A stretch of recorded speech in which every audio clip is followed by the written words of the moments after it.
Hello! The Viper and Pictomancer teasers are now out, so why don't we take a minute to pick them apart.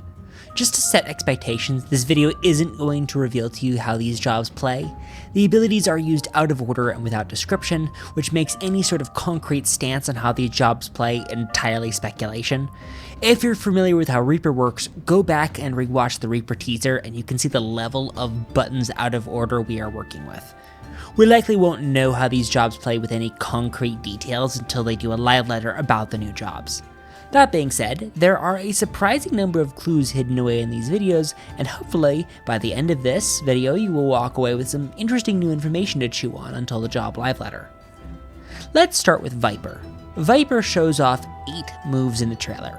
Move 1, 2, 3, 4, 5, 6, 7, 8. Moves 3 and 4 are the least interesting, so we'll start there. You may not have noticed this, but the main game actually has a visual indicator when certain actions happen.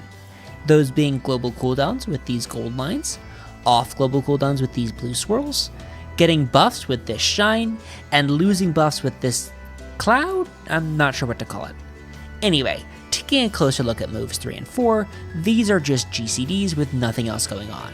My guess is that these are standard hits in the jobs 1, 2, 3 combo, but that's entirely speculation. Moves 1 and 2 are more interesting. Move 1 is a GCD that seems to apply a debuff of some kind, as evidenced by this dark cloud. Going by other jobs, this means it's probably either on a 60-second cooldown, like Gunbreaker's Sonic Break or Ninja's Old Shadow Fang, rest in peace, or it's a normal GCD with a dot the job just needs to upkeep, like Reaper's Shadow of Death or, well, Ninja's older Shadow Fang, rest in peace. Move 2, meanwhile, is a GCD that provides a buff. This is much less well defined because GCD that provides a buff could be many different things. Speculation is welcome. Move 5 is where things start to get interesting. This seems to be a stance change, followed by the first attack of that other stance in move 6. However, the stance change is actually an off global cooldown, which is very interesting. The closest similarity seems to be Reaper's stance change skill, but what that means is a mystery. Move 6 also bestows the user with some kind of buff, but again, no idea what that means. Finally, move 7 is a saber mode of some kind, and move 8 is our closer. Move 7 is interesting to me because if you look very closely, it's actually a GCD.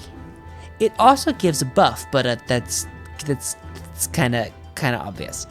Hi, I had a section here talking about how the move didn't do any damage, but if you watch the animation of the marble, it actually does do damage. Sorry about that. Finally, move 8. Move 8 is very hard to read because the Viper is teleporting around like a madman, but the move definitely seems to provide a buff of some kind. You can spot the buff shimmer here. However, I see absolutely no signs of a GCD or OGCD flash. Normally that means that there's some cast time involved, but they almost immediately leap into attacking. There isn't a lot of time for a cast time to even exist. And it seems very unlikely the slashes themselves are the cast time given that the buff is given as soon as they start. Again, speculation is welcome. Now, on to Pictomancer. Pictomancer shows off 6 moves: Fire, Lightning, Earth, Background, Ice, and Moogle. Basically, every move showed off has a cast time, so we can assume that almost all of them are GCDs. The most interesting thing about this trailer is that almost every move here has an interaction with player buffs of some kind. Fire and Ice both grant the player a buff, and Lightning removes a buff. Earth also removes a buff, but if you look closely, it also grants a buff a second later. Given the large number of buffs here, I expect this is going to work similarly to Dancer, in that some basic attacks will give buffs that allow access to other basic attacks. Background is quite interesting.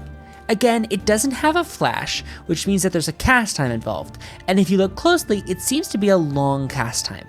If you watch your animations, there's a very subtle break right here that probably indicates the end of the cast time. What that probably means is that the spell takes a long time to cast, but upon completion gives some kind of strong party buff.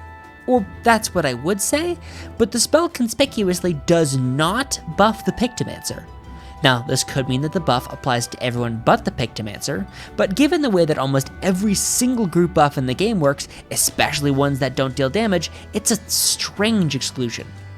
However, I do have some good news. We here at Syphis HQ can confirm to you, once and for all, that Moogles are an off-global cooldown. Good job, good job. This is a big day. Given that this skill doesn't give a buff or a debuff, I assume it's just off-global cooldown damage in a line in front of the caster. That's all I could glean from the teaser. What any of this means in detail, only time will tell. But for now, I hope you enjoyed, and I hope the graphics update is kind to you and your Warrior of Light. Thank you.